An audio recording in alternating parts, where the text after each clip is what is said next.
First reactions to The Rise of Skywalker were mostly positive, but clearly mixed. Now it's time to dive into the full-length reviews to see how critics truly feel about what director and co-writer J.J. Abrams did with the final installment of the Skywalker saga. Warning, mild spoilers ahead. Of the reviews on Rotten Tomatoes that register as rotten, that is, ones accompanied by ratings below 60%, a large portion of them take issue with the general feeling of forced wish-granting woven throughout the film. This is to say that many critics were displeased by the fact that The Rise of Skywalker feels like it's pandering to the audience, including people who were angry with the events of writer-director Rian Johnson's The Last Jedi, a Star Wars installment that divided fans and caused them to bicker with critics who praised the film for the past 2 years. The beginning of their end. Destroy it.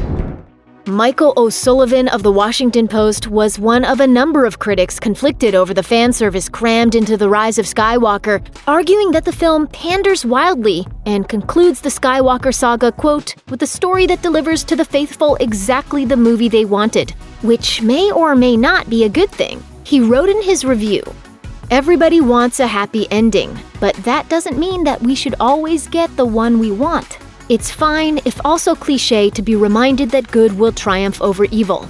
But it would make for a deeper and more powerful lesson, one that after 9 movies might leave a lasting dent in the heart if the hero actually had to give up something, or someone, that didn't feel like a tiniest bit of a cop-out."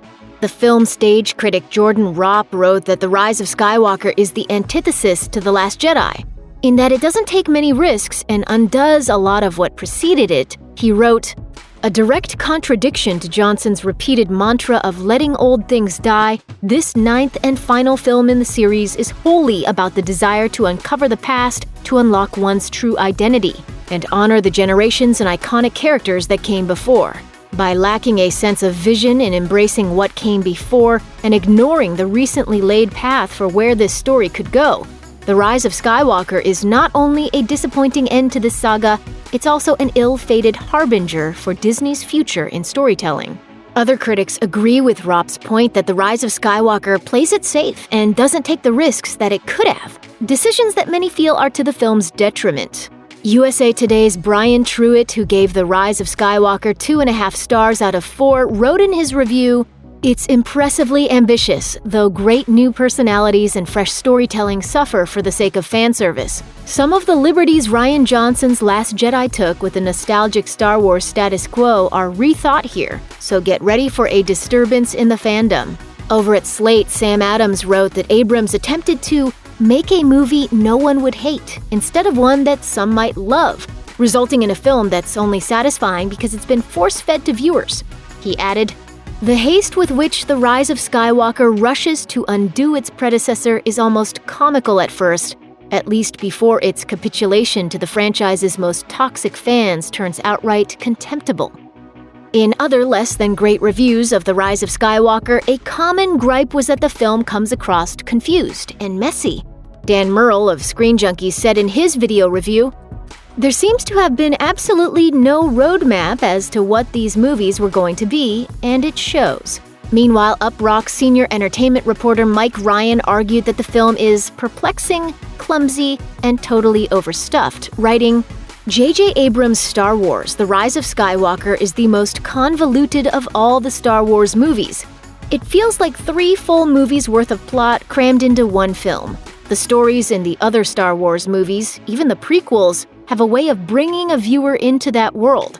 Star Wars: The Rise of Skywalker never lets us in. It instead keeps us at arm's length so it can use almost its entire first half as exposition. Just character after character explaining things." Ryan also felt that The Rise of Skywalker panders to a certain type of Star Wars fan, adding, "There were times it felt like The Rise of Skywalker was put together by reading angry Reddit boards, just throwing in anything a fan might possibly want to see. It really is baffling." Over at Vanity Fair, Richard Lawson expanded on the point Ryan brought up, writing in his review, "There doesn't seem to be any real organic idea animating Rise of Skywalker. Instead, it feels cobbled together from notes stuffed in the suggestion boxes of Reddit and Twitter. I don't think Rise of Skywalker is ill-intentioned exactly, but it takes no pleasure in its own existence." Where there are detractors, there are also cheerleaders, and The Rise of Skywalker has plenty of enthusiastic critics rallying behind it. Ones who had no trouble giving the film flawless 5 out of 5 star reviews and praising it as a satisfying conclusion to the 4-decade-long Star Wars story.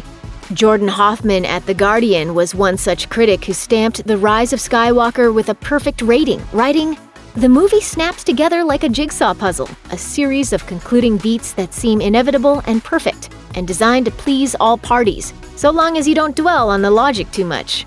Newsday's Rafer Guzman gave the film 3 out of 4 stars and said that the main takeaway is that, quote, "After more than 40 years, the Star Wars series comes in for a smooth landing." Richard Roper at the Chicago Sun-Times had even more kind things to say about The Rise of Skywalker, though he ultimately felt the film was really good, but not great, writing, "The Rise of Skywalker is an action-filled, plot-packed, unabashedly sentimental, cameo-heavy, rousing adventure. The special effects are as fantastic as you'd expect them to be. The performances are earnest and, in some cases, emotionally impactful. The Rise of Skywalker rarely comes close to touching greatness, but it's a solid, visually dazzling, and warm-hearted victory for the force of quality filmmaking." Someone who did feel The Rise of Skywalker is capital F fantastic was the Seattle Times' Soren Anderson, who wrote in part, "Epic it indeed is, full of magnificent set pieces, sprawling space battles, and incandescent lightsaber duels, gripping performances, and a number of truly stunning surprises."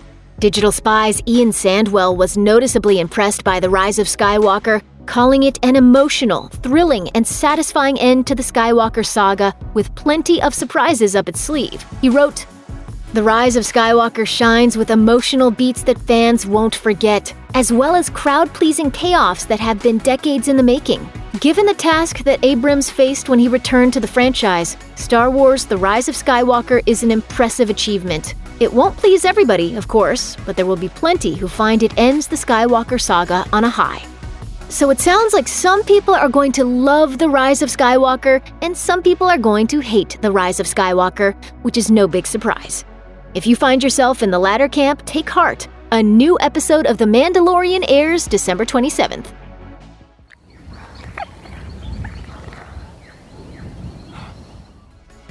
Check out one of our newest videos right here. Plus, even more Looper videos about Star Wars are coming soon. Subscribe to our YouTube channel and hit the bell so you don't miss a single one.